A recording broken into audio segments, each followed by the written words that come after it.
Hi, Sarah again. So one of the easiest ways I have found with my online events, be them Facebook parties, Zoom parties, and I think I might even use it when it comes time to do in person again, is using a Google form. Now, I do have the ability to give you access to my Google form through editing it and adding you as a collaborator. The very first step to that is having a Gmail account. You actually can have multiples of them. So if you want to set up your own Tupperware email, that is totally a possibility, and you could do a collaboration through that. The Google Forms don't really work without a Gmail account, I have found, but if you know of a way for it to work without it, please let me know, because it all lives in your Google Drive. Now, if you've hooked up your Google Drive to a different email address, that's really all you need. Once you have done that and you request to edit mine, how it works is you would go in and have this be your copy. You'll see copy of Tupperware order form. The very first thing that you need to make sure you do is be logged into your Google Drive. I do that by logging into my Gmail because then I know for sure everything's connected. You need to go ahead and make a copy. You don't want to edit this one. This one is open for everybody in Infinite Shine Enterprises to be able to copy and make one of their own. If you edit this one, everybody who comes after you will see your edits and they might be confused. So to make a copy, you go right up here to the three dots and you click the word, make a copy. I would title it Tupperware order form, and you can do Sarah's order form, you can do whatever. But for this purpose, I'm going to just call it online orders so I know that this is for this training. And it's going to live in my drive. And I just hit OK. It's going to load it up. And I know now that this one is attached to me because this one's in my drive. The other one is in Sarah Brenison's drive. So by making a copy, you get to have ownership of it. If you edit the one that I let you edit, you don't have ownership of it. I still do. So you'll know that it's changed because the name is up here versus the copy of the order form. And then all you have to do is change three things, just three things. You're going to change the top part for the order form so that it's your information, not mine. You're going to scroll all the way down. And right here where it says credit card information, you're going to want to put in your own phone number. It is not recommended by Google or any source online to ever put a credit card information in here. If you wish to use tools like Venmo and PayPal, you can. I like to only use credit cards through Tupperware because we don't have a processing fee. And I have seen consultants have people reverse their charges for PayPal and Venmo and lose their entire sale and the Tupperware because that person did that. And then scroll all the way down to the bottom. The last place to change is your information down here so it matches up with you versus me. So from there, to update it, all you do is when it comes time to do a catalog, I always create an issue link for the company.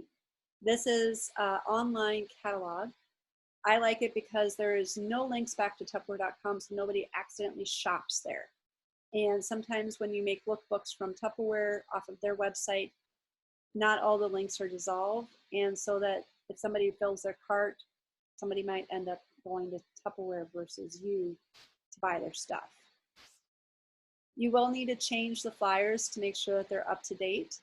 To do that, all you do is you click on the flyer itself and then the three dots and you change. You'll pick whatever flyer you want from whatever location. I'm just going to pick the same one just so you can see what it looks like.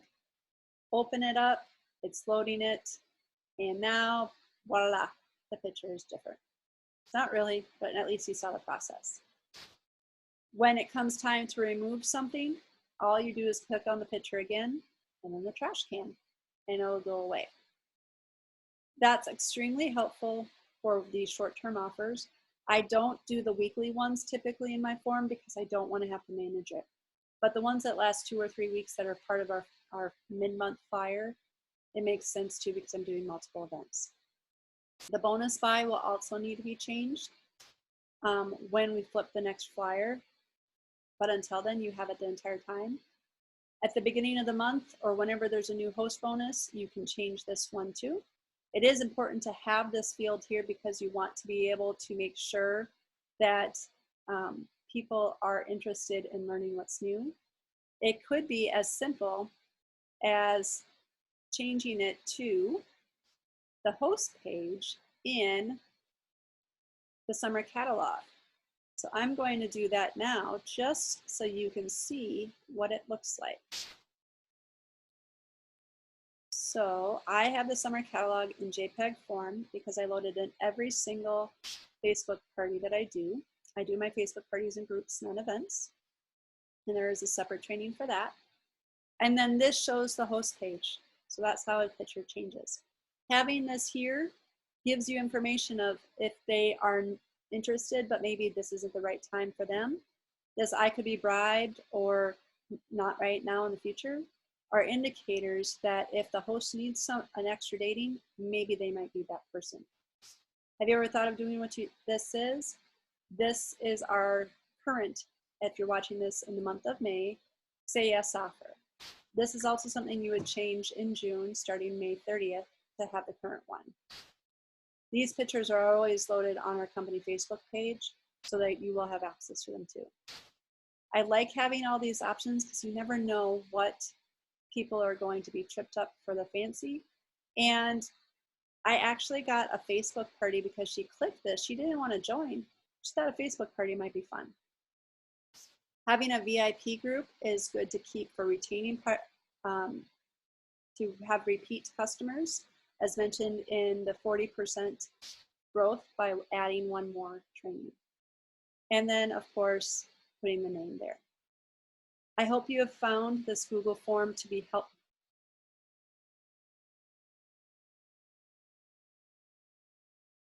So then, how do you figure out when people do responses?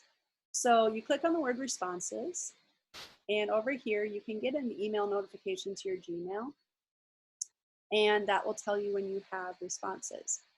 What I like it is I have used this now since my very first party, which was with Mike Mercy, which was back in April. So I've had 87 people fill it out. I like it because it gives very detailed information and it stays here. To be able to share this with a party, you click the word send, and then it allows you to email it. This is to get a link, and that's what you need. I like to have shortened ones because they're easier to copy. And then I would just copy this one into the event. I actually have this saved on a Word doc so that I can use the same link every time. It doesn't matter how often you change what's inside the form. The link stays there as long as you physically have the form in your drive. I hope you have found this to be helpful. Please share your thoughts on our company Infinite Shine Facebook group so that we can know what you learned and celebrate you for trying out this training. I can't wait for you to try out your own Google form.